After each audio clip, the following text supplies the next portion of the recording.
যারা মদিনায় গিয়েছেন কিংবা ছবিতে রওজা মোবারক দেখেছেন তারা হয়তো একটা বিষয় খেয়াল করেছেন, সবুজ গম্বুজের দক্ষিণ দিকের দেয়ালে চারকোনায় একটি ছোট্ট জানালা বা দরজার মতো অংশ রয়েছে। শতাব্দীর পর শতাব্দী পার হয়ে গেছে, মদিনার পুরো নকশায় বদলে গেছে, কিন্তু এই ছোট্ট জানালাটি গত প্রায় 1400 বছর ধরে একইভাবে খোলা পড়ে আছে। ইতিহাসের কোনো যুগে কোনো খলিফা, সুলতান বা বাদশাহ এটি বন্ধ করার সাহস পাননি। কিন্তু কি এমন রহস্য বা কারণ লুকিয়েছে এই জানালার পেছনে, যার জন্য 1500 বছর ধরে একে উন্মুক্ত রাখতে বাধ্য হয়েছে সবাই? এর পিছনে জড়িয়ে আছে ইসলামের ইতিহাসের এক অসম্ভব সুন্দর ভালোবাসার চুক্তি এবং খলিফাদের দেওয়া প্রতিশ্রুতির গল্প। সহিহ বুখারী ও মুসলিম শরীফের হাদিস অনুযায়ী মহানবী সাল্লাল্লাহু আলাইহি ওয়াসাল্লামের পবিত্র রওজা মোবারক এবং তার মিম্বারের মাঝখানের জায়গাটি হলো রিয়াজুল জান্নাহ বা জান্নাতের একটি বাগান।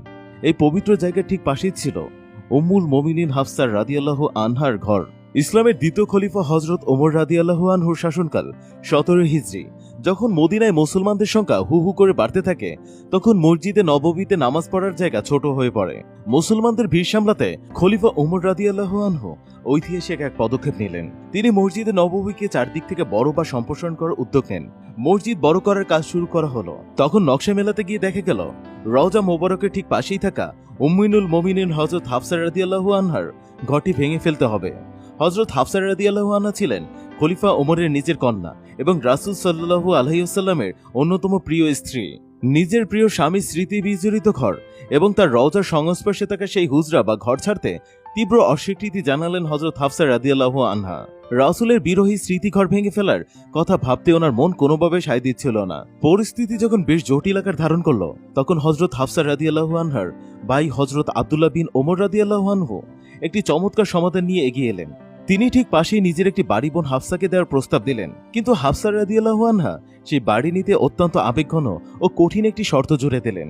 তিনি বললেন, নতুন বাড়ি তিনি তখনই গ্রহণ করবেন যখন তা সেই নতুন বাড়ি থেকে রাসূল সাল্লাল্লাহু আলাইহি সাল্লামের রওজা মোবারকের দিক এমন একটি জানালা বা পথ খুলে দেওয়া হবে যা চিরকালের জন্য খোলা থাকবে এবং কখনো কেউ বন্ধ করতে পারবে না। তিনি যেন ঘরে বসে প্রতিদিন প্রিয় স্বামীর রওজা পানে চেয়ে থাকতে পারেন। খলিফা হযরত ওমর রাদিয়াল্লাহু আনহু মেয়ের সেই ভালোবাসাময় শর্ত এবং আকুল আবেদন সানন্দে মেনে নিয়েছিলেন। তিনি খলিফা হিসেবে রাষ্ট্রীয়ভাবে প্রতিশ্রুতি দিয়েছিলেন যে এই জানালা কিয়ামত পর্যন্ত কেউ কখনো বন্ধ করবে না। ইসলামী ইতিহাসে রওজার পাশে সেই ছোট জানালা বা গোপন পথকে খাওখা নামে অভিহিত করা হয়। বিখ্যাত ইসলামী পণ্ডিত ইমাম সৈয়দী রাহিমুল্লাহ তার তারিখুল খুলফা গ্রন্থে এই ঐতিহাসিক ঘটনাটিকে অত্যন্ত নির্ভরযোগ্য ও সত্য বলে উল্লেখ করেছেন।